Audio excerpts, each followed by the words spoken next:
si bolis ro mangelai kita. Kan itu yang terjadi kepada Ayub. Isi nona si bolison menghasut suaminya untuk meninggalkan Tuhan. Istrinya kan yang jatuh ke dalam dosa. Apa dia katakan dengan menghasut suaminya? Tinggal koma Tuhani asa mati kan? Kan banyak hal-hal yang demikian. Ketika datang pergumulan, ada rasa sakit, kecewa, patah hati, dan semua kegagalan demi kegagalan, kekecewaan yang menjadi rencana terjadi gagal. Jangan tinggalkan Tuhan, tapi tetap arahkan hati kepada Tuhan. Inilah yang menjadi perenungan bagi kita, inak amal. Jangan pernah tinggalkan Tuhan. Atau padiri hamu marohamu nado osamuna mangalului Jakoba.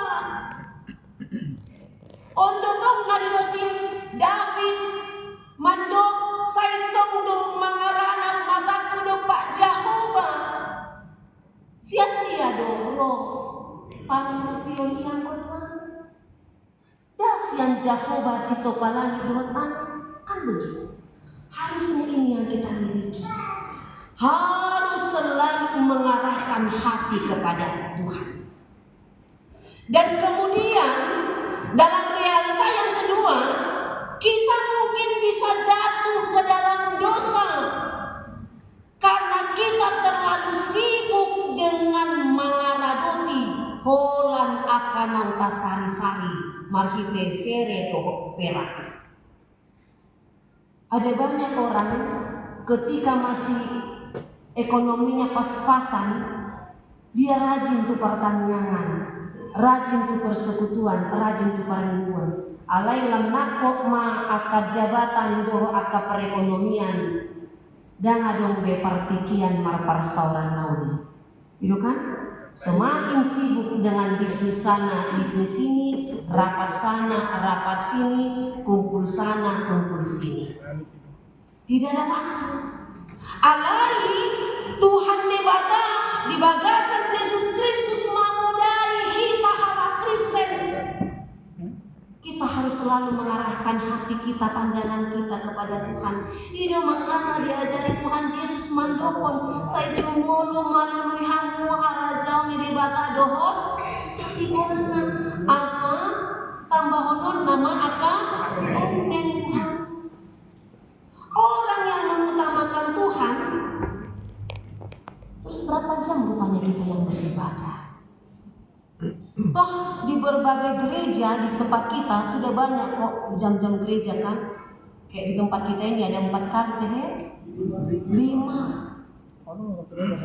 dari pagi subuh. Ada orang punya alasan gak bisa masuk siang katanya. Tapi pagi-pagi pe adong kok. Tapi ini yang menjadi persoalan. Kita jatuh dalam godaan kedagingan itu sendiri. Itu yang membuat kita pada akhirnya tidak lagi semakin dekat kepada Tuhan. Oleh karena itu miliki hati yang mau terarah, berfokus kepada Tuhan.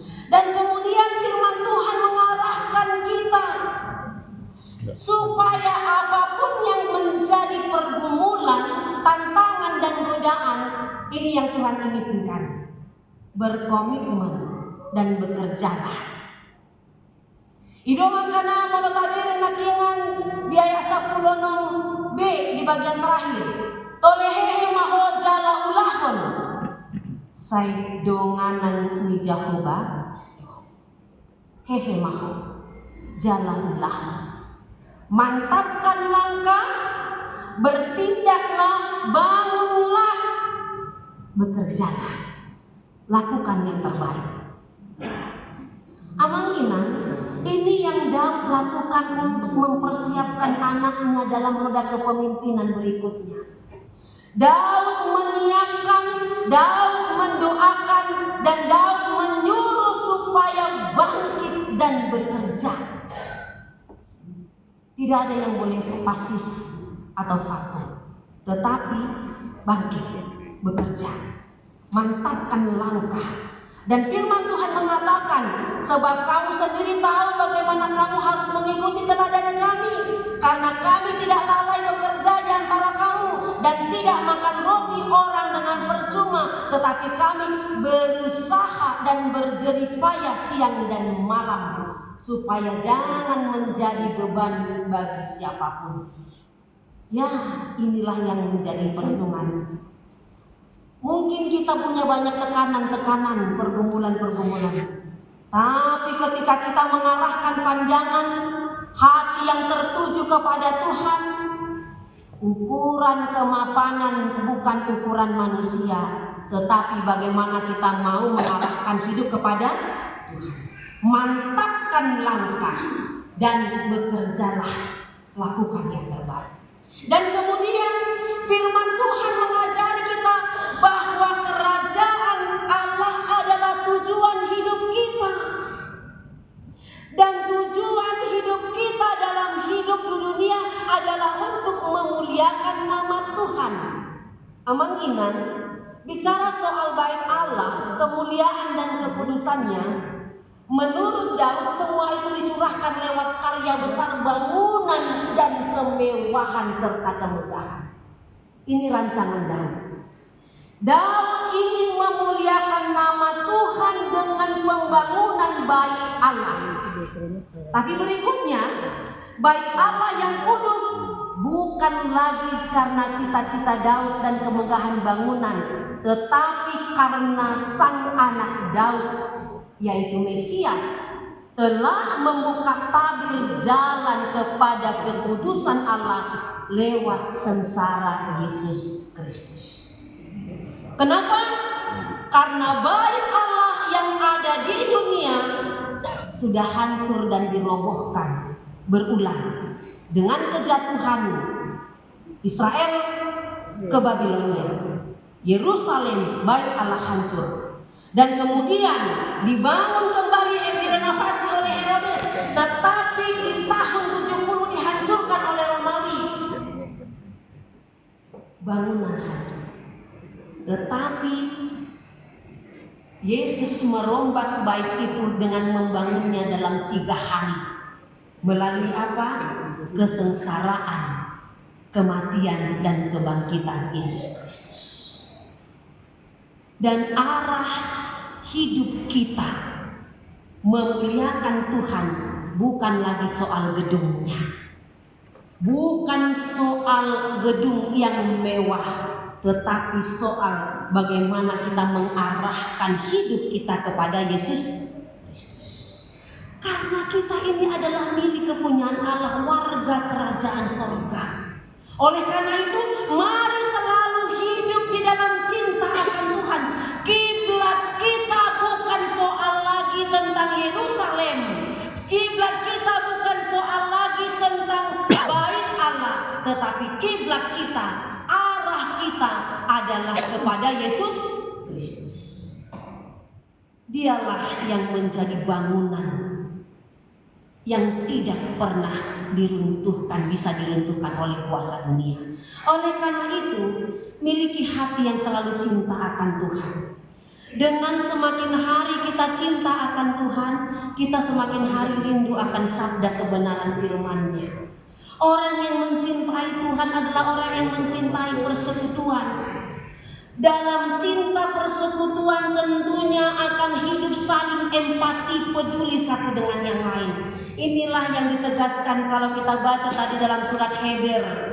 Dalam Ibrani 10 ayat 24 sampai 25 mengatakan, masih toa mahita, masih pajujuan tu haholongan doho tu apa ulaon nadenggan, unang tati di tatadipan pakungat tahian songon nahina somangot inadeba, tu masih paingotan mahita jalalan imanian alalam jonok di idahamu hari ini. Inan amang, orang yang cinta akan persekutuan, aktif hidup dalam persekutuan, mau memuliakan Tuhan, adalah orang yang mau saling peduli, saling empati, saling berbagi kasih satu dengan yang lain. Dan justru ketika kita hidup dalam persekutuan, kita akan semakin dikuatkan. Karena apa? Karena marhiti persekutuan ini, kita akan selalu ada tempat untuk berbagi kisah, berbagi pertumbuhan iman. Makanya dikatakan unang tatadipon parkumuata. Dan ini juga yang selalu kita ikrarkan dan ketika maka tidak pun hapursiau. Di ponggol patuluhan mandok au porsea beton di perbadia. Jala adong sada huria nabadia. Huria nabadia, persekutuan orang-orang kudus dan Allah. Dan di mana kita mau bersekutu memuliakan Tuhan, disitulah kita boleh saling meneguhkan dan menguatkan. Oleh karena itu inang amang ayang holongan, mari kita hidup dalam kebenaran Tuhan. Tetaplah hidup dalam persekutuan. Kalaupun ada tantangan dan pergumulan, mari tetap tinggal dalam persekutuan. Jangan pernah keluar. Karena kalau kita keluar, kita rapuh, kita sendiri kita akan jatuh. Sama seperti nampe bulak-balik tabu BG ilustrasi tentang ikatan lidi. Kalau satu lidi itu gampangnya dia patah. Tetapi ketika lidi itu diikat dalam banyak, dia akan menjadi kuat. Demikianlah persekutuan orang percaya. Ketika dia satu dalam persekutuan, dia akan kuat. Karena apa? Godaan dan tantangan selalu ada. Oleh karena itu mari bertumbuh dalam iman. Ido makana di 1 Petrus 5 ayat 8 mandok torang marohamuna dungo mahamu ay namaut-awat doa lomuna si polisi mangalului atas si boluton nagan dungo mahamu. Kita harus waspada. Karena iblis datang mencari siapa saja yang lemah. Kita lemah saat kita sendiri. Ketika kita sendiri, pikiran negatif kadang-kadang mau datang muncul. Apalagi ketika kita mengingat-ingat kesalahan. Do hacimi rohata na dibayin rohata. Olo do muru hita sifata di rohata kan. Saya tapai mo ino. Wah sama-sama makin hata nate. Berkecamuk ma di pikirata do di rohata.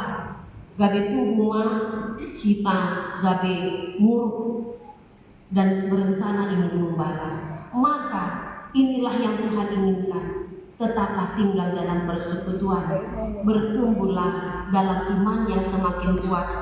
Arahkan hidup, hati, pikiran dan jiwa kita untuk memuliakan Tuhan. Amin.